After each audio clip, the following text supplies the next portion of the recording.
Assalamualaikum warahmatullahi wabarakatuh. Selamat jumpa kembali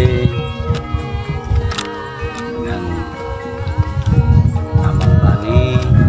Dalam kesempatan ini mari kita sekedar bincang-bincang, sharing untuk demi kemajuan ladang tani, khususnya di daerah pinggiran lembah atau di bawah kaki gunung Selamat, khususnya di wilayah lingkungan hutan.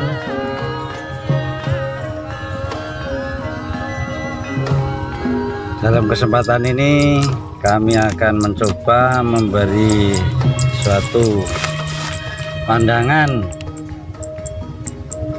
mengenai pengetahuan atau sekedar ilmu yang kaitannya dengan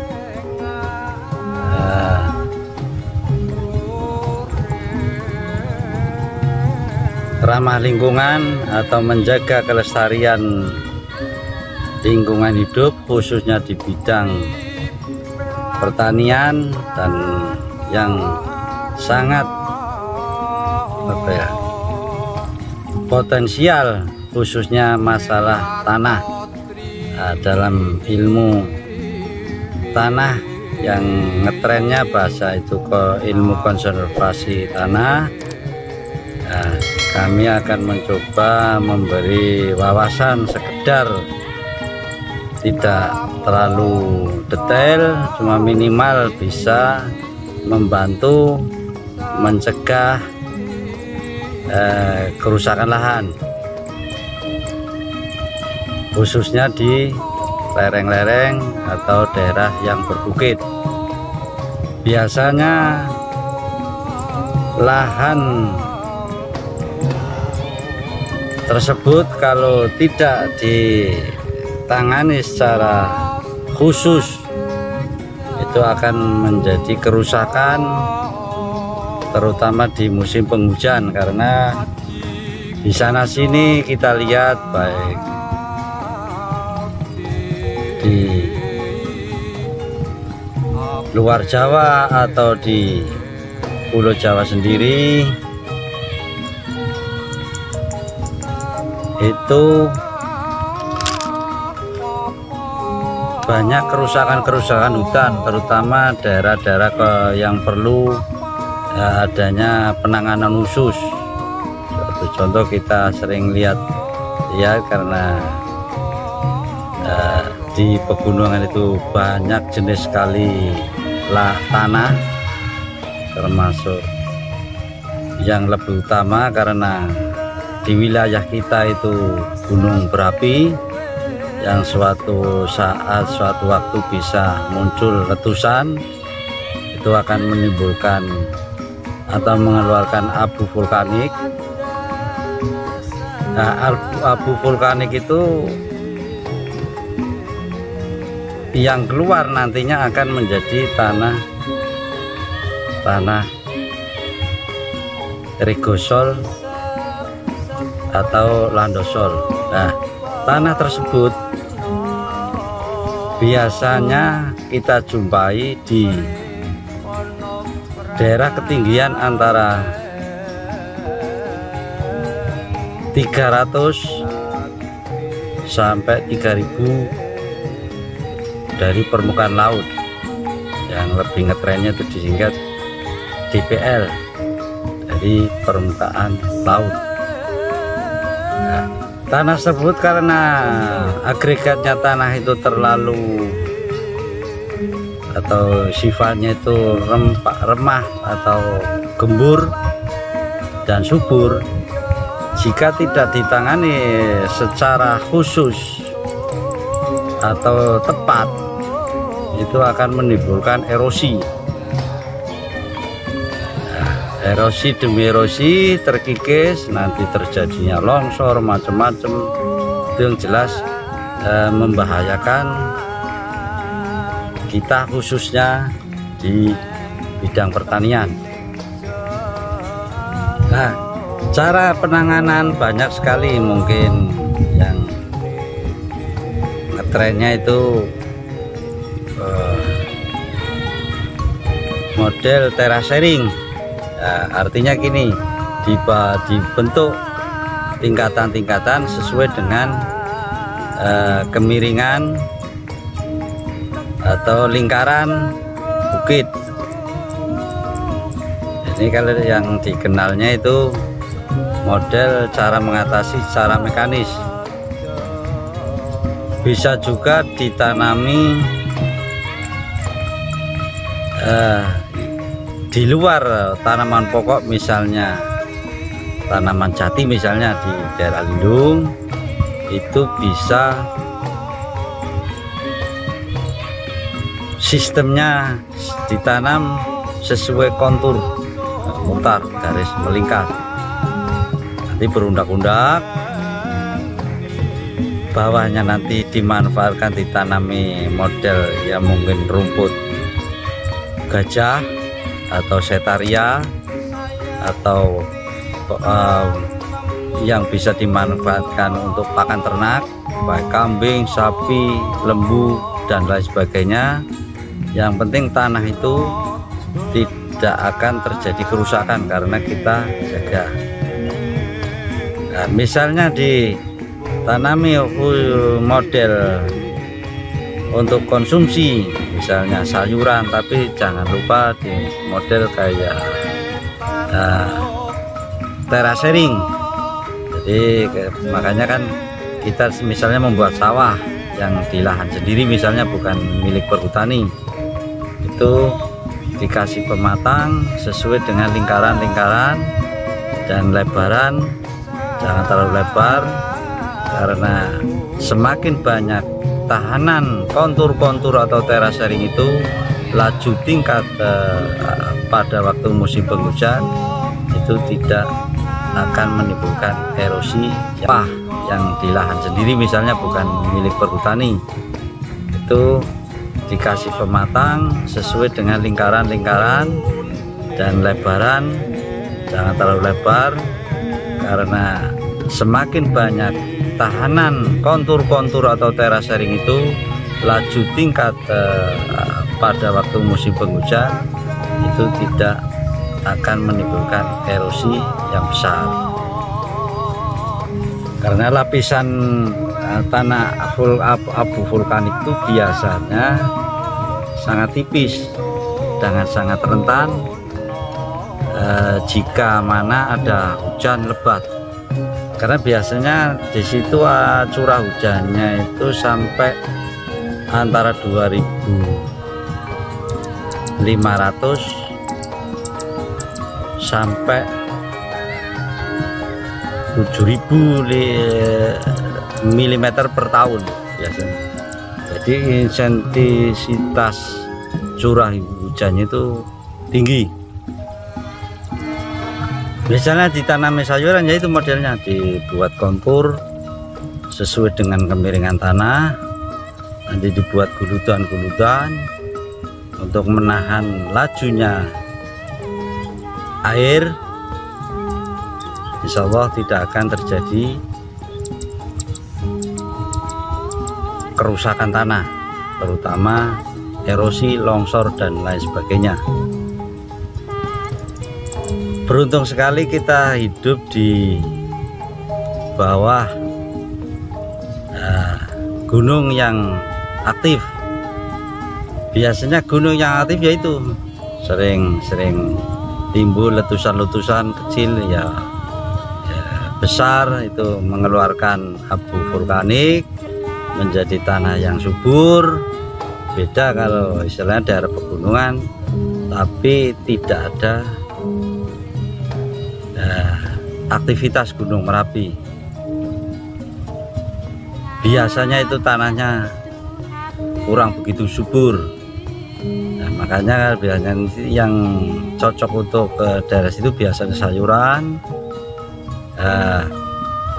perkebunan biasanya buah-buahan. Karena apa? Bisa untuk menanggulangi air pada waktu hujan. Syukur-syukur setiap pengolahan lahan itu jangan sekali-kali membakar sisa-sisa dari tanaman. Nah, sisa-sisa tanaman tersebut bisa digunakan untuk, kata bahasa modernnya itu, mulching atau mulsa sebagai penutup tanah. Satu, untuk mengurangi erosi. Kedua, nanti akan menjadi humus.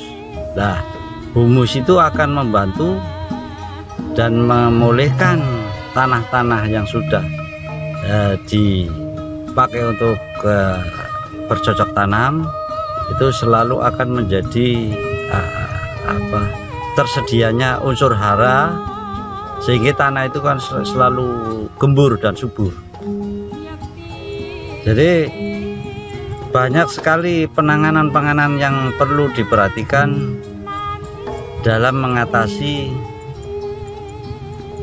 segala sesuatu kejadian yang mengenai atau yang menimpa lahan kita. Jadi mungkin bisa teman-teman minta penjelasan dari pihak yang berwenang. Biasanya kan setiap daerah itu ada, mungkin kalau di lingkungan di hutan itu petugas LFDH itu ada. Nanti kerjasama dengan perhutani. Biasanya kalau di daerah sini kan setiap ada mau penebangan, biasanya daerah lingkungan sini kan suruh menggarap lahan sebelum ditanami kembali. Ya, tolong rekan-rekan perhatikan kemiringan tanah, menjaga hutan kita, menjaga lingkungan kita untuk kedepannya. Karena fungsi hutan itu sebetulnya kan satu, untuk menahan erosi setiap musim hujan. Kedua, menampung air hujan, jangan sampai begitu turun hujan langsung ke aliran-aliran kecil, nanti ke sungai besar, akhirnya menjadi erosi, terkikisnya erosi, membawa lumpur-lumpur sedimen yang terangkut ke bawah.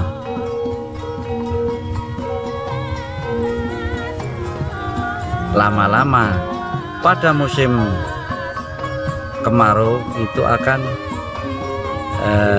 terjadi kekurangan sumber air, karena begitu ada hujan langsung brus, lari kencang sampai ke laut lagi. Tidak ada sistem di situ tidak ada proses, istilahnya begitu air hujan aliran bawah tidak ada yang meresap aerasi ke dalam tanah yang nantinya disimpan oleh akar-akar tanaman atau semak belukar. Pada suatu saat nanti ada musim kekeringan, itu akan mengeluarkan sumber kecil, tetes demi tetes.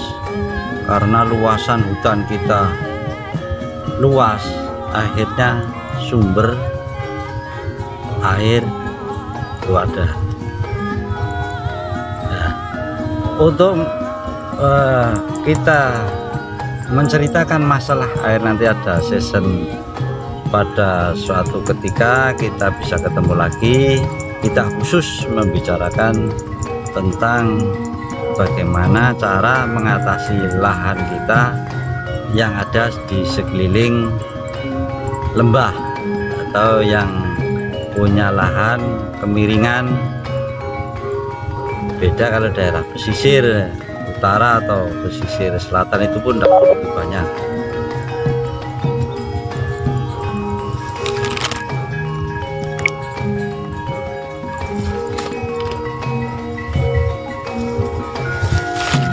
Kita lanjut lagi. Jadi kita break dulu. Jadi yang perlu diingat lagi dalam penanganan lahan pertanian khususnya di lereng-lereng itu, kalau tidak tepat atau sembrono dalam penanganan menyelamatkan dari terjadinya erosi besar atau kecil, bahkan mungkin terjadi kelongsoran. Jadi perlu kecermatan, perlu ketepatan dalam kita bertindak. Jadi kita tarik kembali, tolong diingat-ingat, buatlah kontur sesuai dengan kemiringan tanah, mungkin guludan-guludan, paret-paret kecil nanti akan memudahkan pengendapan sedimen menjadi berhenti setiap titik, membuat kontur. Jadi misalnya air turun, nanti ada paret keliling guludan, nanti di situ berhenti. Nanti pas di keliling lingkaran kontur-kontur itu usahakan ditanami, baik untuk tanaman ternak atau mungkin tanaman pohonan yang untuk makan, mungkin berbentuk yang tahunan bisa, yang musiman bisa. Yang penting begitu nanti sudah berumur, sebelum ini ditebang, diganti tanaman yang lain, itu biar ada kesinambungan. Jangan begitu ditebang dibiarkan, akhirnya menjadi lahan kita rusak. Jadi kunci utama lahan menjadi subur jelas diolah. Lahan tidur dibiarkan, kalau tidak ada tanamannya yang jelas menjadi rusak, tergerus terutama oleh air hujan, terjadilah erosi sehingga menimbulkan bencana alam, kebanjiran macam-macam. Itu akibat dari ulah kita yang tidak tepat. Memang saya tidak pungkiri di mana-mana kelihatan memang tanaman lebat di kita bukan membongkar aib, memang itu kenyataannya.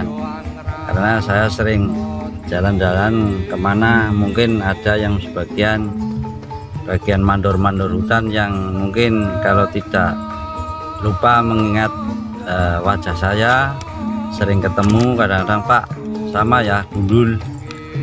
Artinya saya juga dulu pernah di luar Pulau Jawa, kasusnya seperti itu. Jadi luarnya lebat, bawahnya tengahnya gundul. Yang lebih disayangkan lagi, daerah bebatuan yang tadinya ada pohon besar misalnya, itu ditebang sampai gundul. Di sini juga saya lihat ada, itu kan suatu kesalahan yang besar. Nah, di dunia ilmu konservasi tanah itu ada yang memang tanah-tanah mana yang perlu adanya perlindungan. Artinya gini, misalnya tanah berbatu, itu tidak mungkin mau ditanami tanaman keras apapun dalam sekian puluh tahun itu akan menjadi tanah yang besar, itu mustahil. kadang-kadang saya lihat ini yang salah siapa.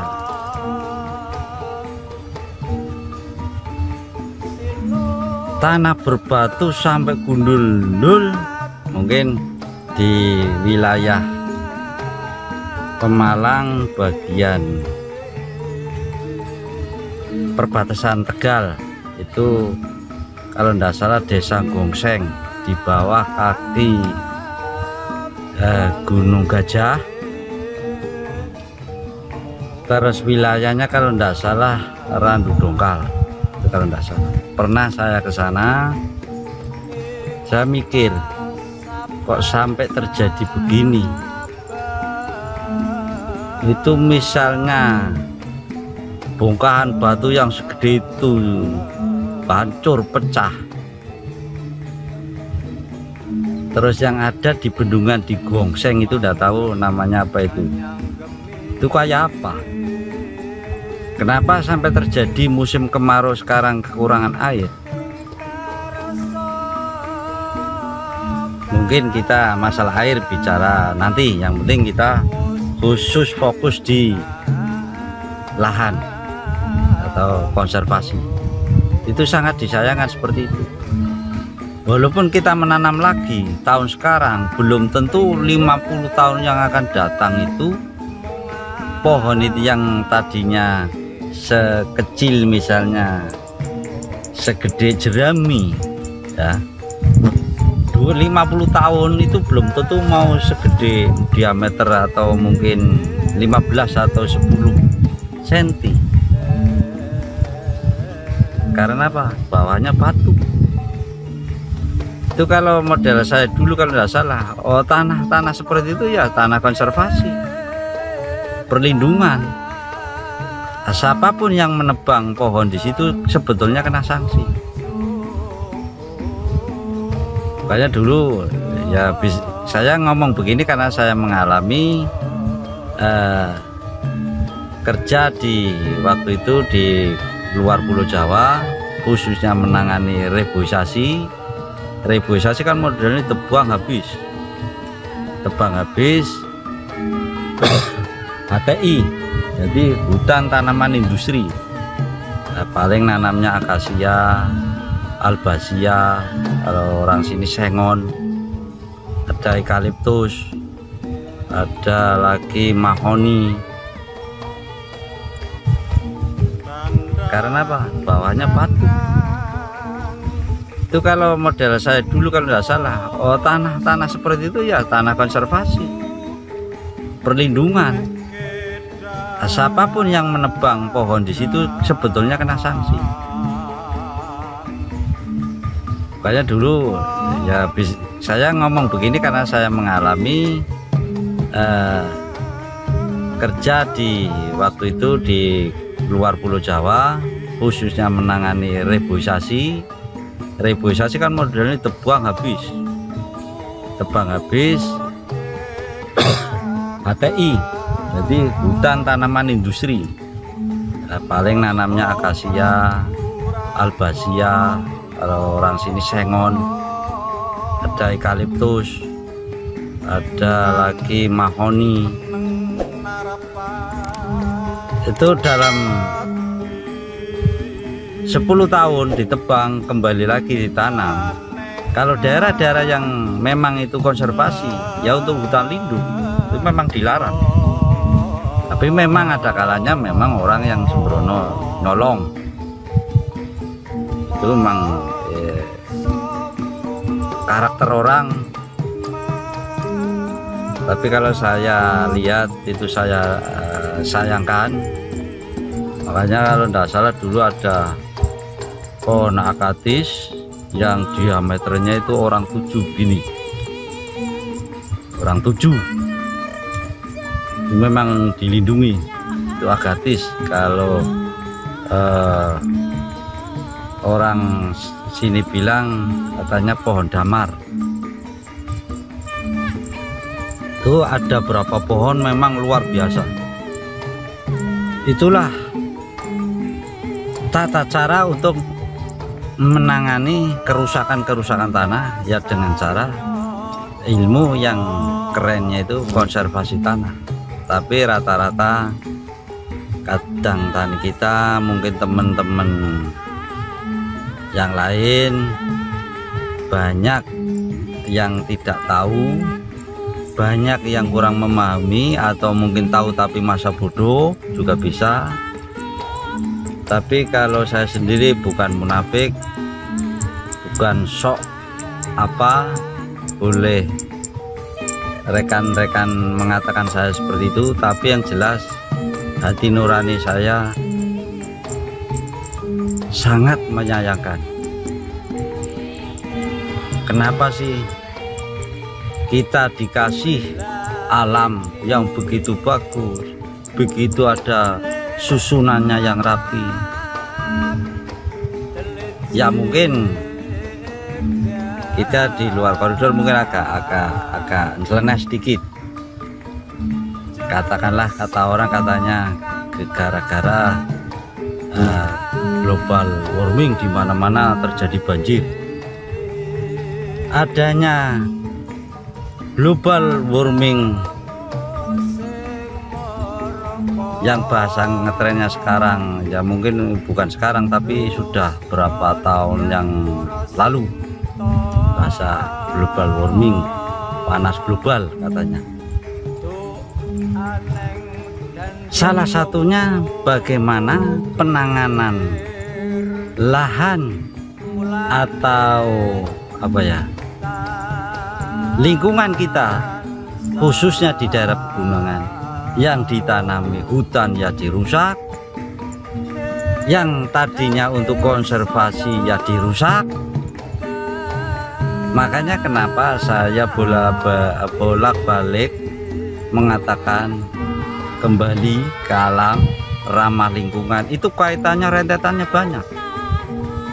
Ilmu tanah masuk, ilmu air masuk, ilmu pertanian apalagi.